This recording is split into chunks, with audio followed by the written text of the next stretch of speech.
Okay, so just tell me a little bit about your use with heroin. How did that start?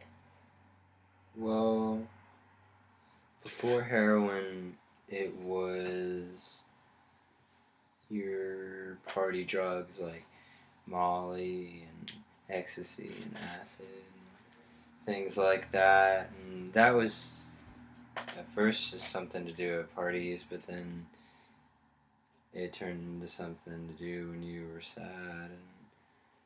And then it didn't exactly work anymore, so you did other things because you didn't have a tolerance to them yet.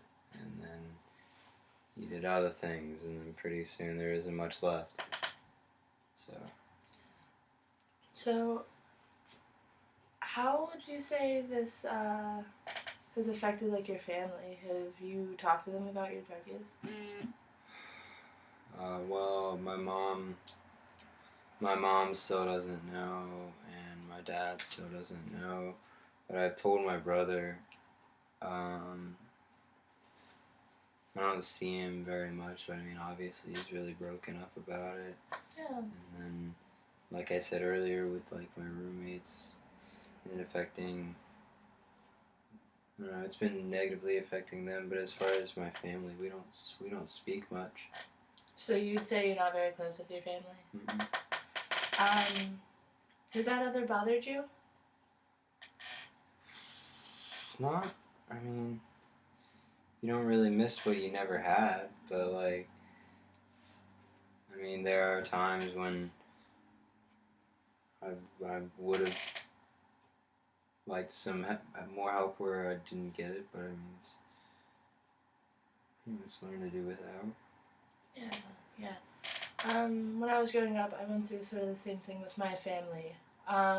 Do you want to talk a little bit more about um, so, like, what kind of emotions did you feel like growing up, like, from your family since you guys haven't been very close? Was it, like, hard not coming from a close family?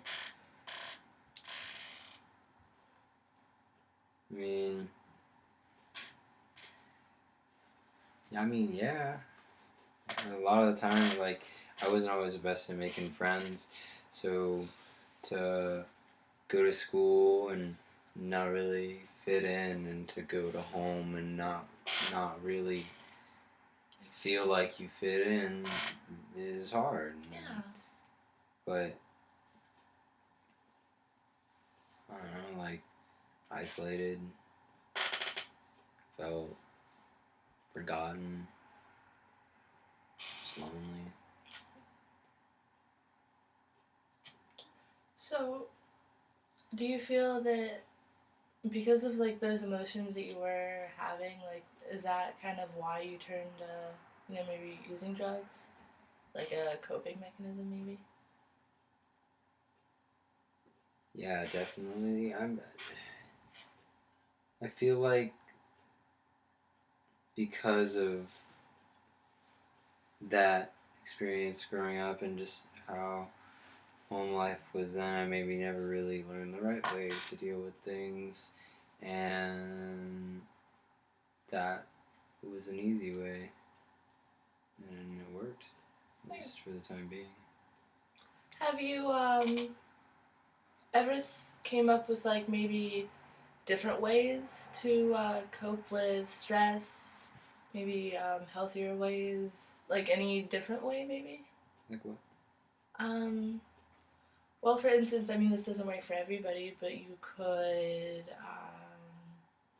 not just talk to me, you could talk to like maybe someone else if you have anyone that you're close with, or you could start like a journal and like kind of vent to. I mean, it helps to just like get out your thoughts I instead of vent like to myself, sort of thing. yeah. So that way you're not holding everything inside, so you feel like you have to turn to drugs all the time.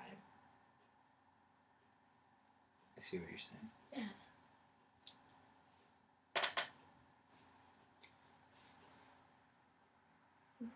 So tell me a little bit about your like daily life. How does your drug use like fit in with your daily life? Well, On a good day, it's wake up, have coffee, cigarette, kind of gather myself, because as soon as you wake up, you think about it. And that's if you slept. But, so on a good day, we got some sleep, we woke up, cup of coffee, and just started looking for a job. I mean, I'll normally scan through the newspaper, make a few calls. Then my roommate, he'll tell me about places every now and then, and I'll, if I can, I'll walk to them or ride my bike and ask about the job, or I'll go to the library and apply online on a good day. But I mean, after so long and you come home, I try to keep myself occupied with things otherwise my mind just starts racing and racing, and it's kind of like just like a spiral downward pattern to where I don't know, I just feel like I constantly need to distract myself, and lately I've been doing a good job about distracting myself with better things, like finding a job, Yeah. rather than, like drugs and other things, but I still need that distraction right now. I understand completely. I mean, we're not there yet. We obviously still have some sessions to go. Right now, we should keep seeing each other weekly, and I think maybe eventually we can get to once every 2 weeks, and then we can even talk about termination at some point. But right now, I think you're making a really good progress. We talked a lot about like how your family has affected your drug use, how it affects your daily life, and next time we can check back in and see how they're going. Does that sound good? Awesome. Thank you. Of course.